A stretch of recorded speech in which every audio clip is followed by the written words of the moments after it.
샬롬! 3월 1일 아까베 시간이 돌아왔습니다. 오늘 함께 나누실 말씀은 마가복음 8장 1절에서 13절까지의 말씀입니다. 7장에서 예수님은 바리새인들과의 정결법 논쟁을 통해 부정한 것은 음식을 먹는 것과 같이 밖에서부터 안으로 들어오는 것이 아니고 마음에서부터 나오는 것이 사람을 더럽게 한다는 것을 말씀하셨습니다. 이를 통해서 정결과 부정에 대한 새로운 기준을 제시하신 것입니다. 정결에 대한 예수님의 새로운 기준은 마가복음 3장 35절에 기록되어 있는 누구든지 하나님의 뜻대로 행하는 자가 내 형제요, 내 자매요, 어머니이니라 라는 말씀과 맥락을 같이 합니다.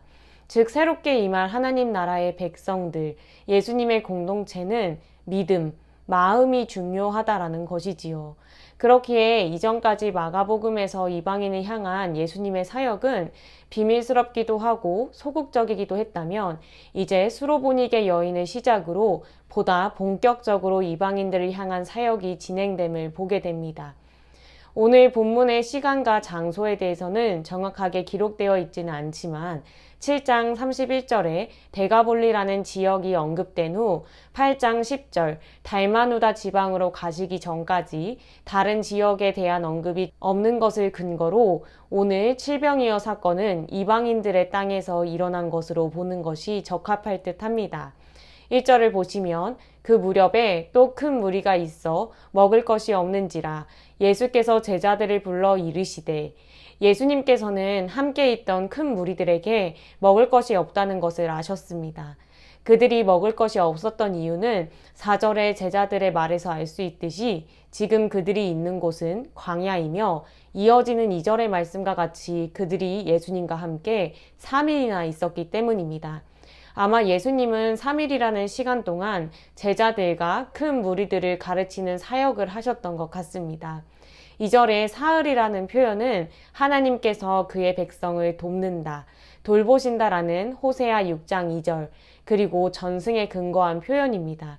그러니 예수님께서는 가르치시는 사역을 통해서 예수님께로 나아온 이들을 돌보셨던 것입니다. 3절에 만일 내가 그들을 굶겨 집으로 보내면 길에서 기진하리라. 그 중에는 멀리서 온 사람들도 있느니라 라고 기록되어 있습니다. 예수님께서는 예수님을 따라온 이들의 실질적인 필요를 아셨고 그들을 불쌍히 여기셨습니다. 3절 말씀에서 주목해야 할 것은 그 중에서 멀리 온 사람들도 있느니라 라는 표현입니다. 예수님과 제자 큰 무리들은 광야에 있었습니다. 광야는 누구에게나 먼 곳이었기 때문에 문자 그대로 특정 사람들만 멀리서 왔다고 보기에는 조금 어색한 점이 있습니다. 그런데 구약 성경을 가만히 살펴보면 하나님의 백성들은 하나님께 가까이 있다고 표현되고 이방인들은 하나님과 멀리 있거나 먼 지역에 있는 사람들로 기록하고 있음을 볼 수 있습니다.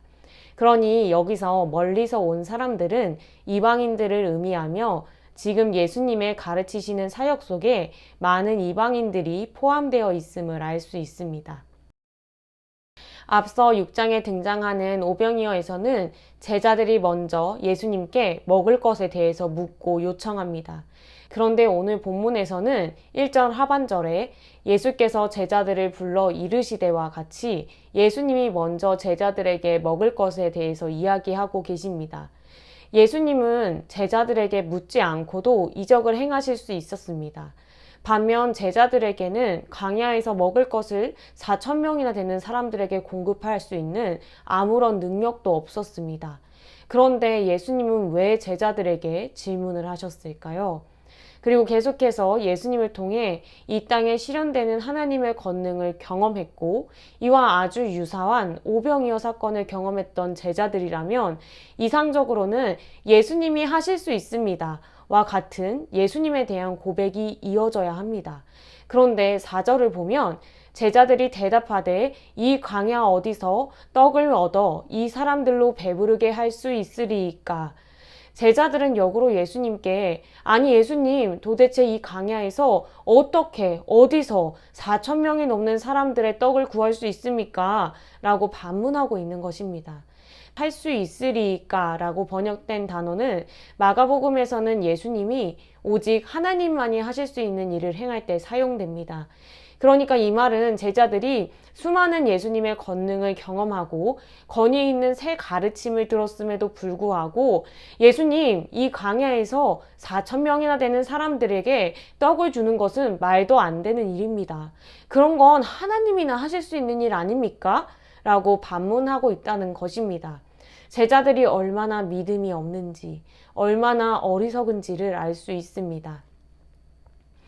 예수님은 제자들이 가지고 있는 떡 7개와 물고기 2마리에 축사하시고 제자들로 하여금 무리에게 나눠주게 하셨습니다.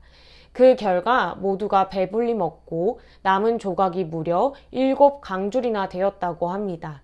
7이라는 단어에 많은 해석들을 하곤 합니다. 혹자는 오병이어 기적의 12바구니가 이스라엘 12지파를 의미하는 것 같이 7은 가나안 7족속, 즉 이방인들을 의미한다고 주장하기도 하고, 혹자는 완전수로서의 의미를 강조하며 풍성함을 나타낸다고도 합니다. 8절에 쓰인 강주리는 보통 이방인들이 많이 쓰는 단어인데 성인 남자를 담을 수 있을 정도로 커다란 것이었습니다. 그러니 이 광야에서 예수님께서 베푸신 잔치가 얼마나 부요하고 풍성했는지를 알 수 있습니다. 이후 예수님께서는 제자들과 함께 달마누다 지방으로 가시는데 이곳이 어디인지는 정확하게 알 수는 없지만 대체로 갈릴리 바다 건너 서쪽 방향의 막달라로 추정합니다. 예수님은 이곳에서 바리새인들을 만났는데 11절을 보시면 바리새인들이 나와서 예수를 힐난하며 그를 시험하여 하늘로부터 오는 표적을 구하거늘 그들은 예수님을 힐난했습니다. 이는 무엇을 찾기 위해 논쟁하거나 트집 잡다, 꼬투리 잡고자 질문한다라는 뜻입니다. 이어지는 그를 시험하여 라는 것을 통해 알 수 있듯이 이들이 예수님께 질문한 동기는 예수님의 약점을 잡고자 하는 불순한 의도였습니다. 그들은 하늘에서부터 오는 표적을 구했습니다. 하늘로부터 오는 표적은 하나님이 그 기원임을 증명할 수 있는 일임을 의미합니다. 한마디로 너가 하나님께 속한 자인지 증명하는 기적을 보여라 라는 뜻이지요.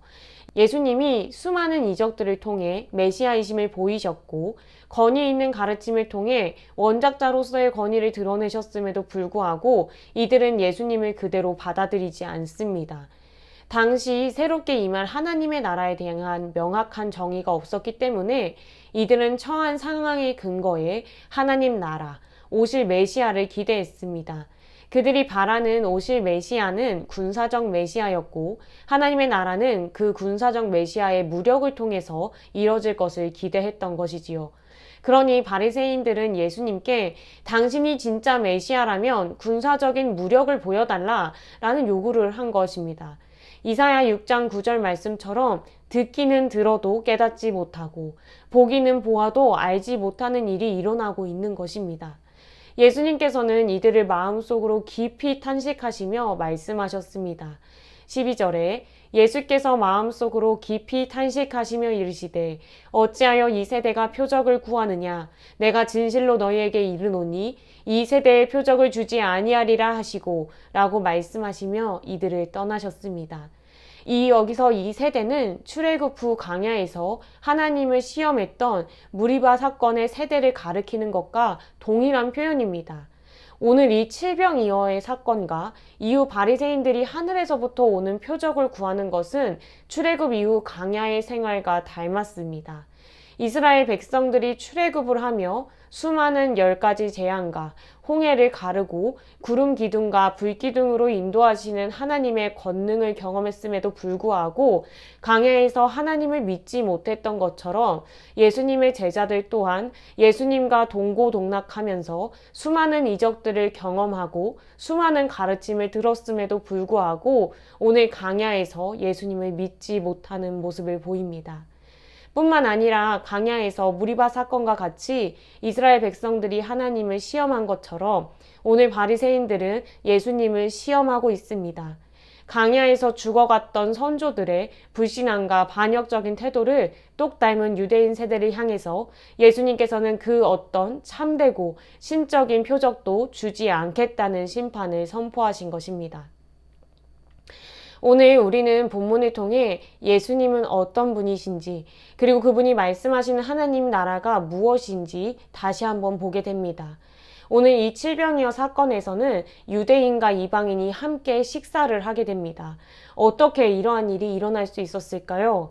이것은 바로 예수님께서 이방인과 유대인 사이에 담을 허무시고 하나님의 진정한 백성들을 이뤄가시는 참된 메시아이시기 때문입니다. 또 오늘 본문에서는 종말론적인 단어나 문구가 많이 사용되었습니다. 1절에 그 무렵에라는 표현은 종말론적인 이야기를 할 때 사용되는 전형적인 표현입니다.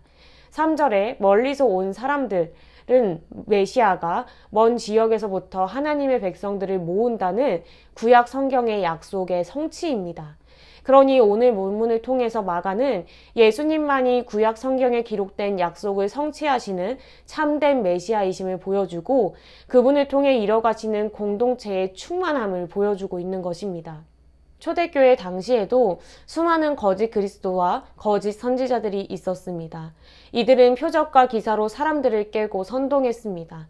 자칭 메시아라 하는 많은 이들은 칼을 들고 로마 투쟁에 나섰고 이를 통해 스스로를 그리고 선동된 이들을 하나님의 구원과 해방의 도구의 증거로 제시하고자 했습니다. 그러나 예수님께서는 거짓 그리스도와 동일한 방법, 즉 사람들이 원하는 표적을 보여주지 않으셨습니다. 하나님의 나라는 사람들의 기대와 전혀 다른 것이었기 때문입니다. 예수님은 표적과 기사가 아닌 하나님의 말씀을 성취하심으로 참된 메시아이심을 증명하셨습니다.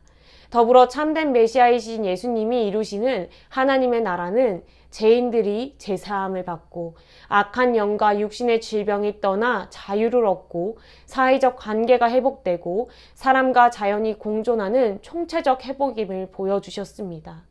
오늘 말씀은 거짓 그리스도와 거짓 선지자로 혼란을 겪던 초대교회 성도들에게 분별할 수 있는 새로운 기준이 되었을 것입니다. 더불어 고난과 역경 속에서도 하나님의 약속을 이루신 참된 메시아를 바라보며 하나님의 나라를 꿈꾸고 맛보아 누리는 은혜가 되었을 것입니다. 사랑하는 성도님들, 예수님은 누구십니까? 그리고 그분이 이루시는 하나님의 나라는 어떤 곳일까요? 예수님께서 제자들을 시험하시듯이 저희들을 시험하실 때 저희들은 뭐라고 대답할 수 있을까요?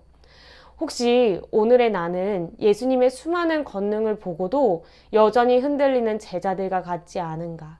또는 바리새인들과 같이 여전히 하나님을 시험하고 있지 않은가 돌아보길 원합니다. 동시에 하나님의 말씀을 성취하신 참된 메시아이신 예수님을 바라보며 예수님으로 이미 임한 하나님 나라, 머지않아 마침내 완성될 하나님 나라를 고대하면서 삶 가운데 총체적인 회복을 경험하시는 은혜가 있길 간절히 소망합니다. 함께 기도하도록 하겠습니다. 하나님 아버지, 오늘도 우리에게 주님의 말씀을 주시니 감사합니다. 우리의 아둔함과 불순종과 반역함을 불쌍히 여겨 주시옵소서. 주님 말씀 앞에 자신을 돌아보는 긍휼의 역사를 경험하게 하여 주시옵소서. 참된 메시아이신 예수님을 바라보며 고단한 하루를 살아낼 힘을 허락하여 주시고 예수님 안에서 총체적인 회복을 경험하는 은혜를 누리게 하여 주시옵소서. 감사드리며 살아계신 예수님의 이름으로 기도드립니다. 아멘. 오늘 하루도 예수님으로 인한 총체적인 회복을 누리시길 소망합니다. 내일 아까의 시간에 뵙겠습니다.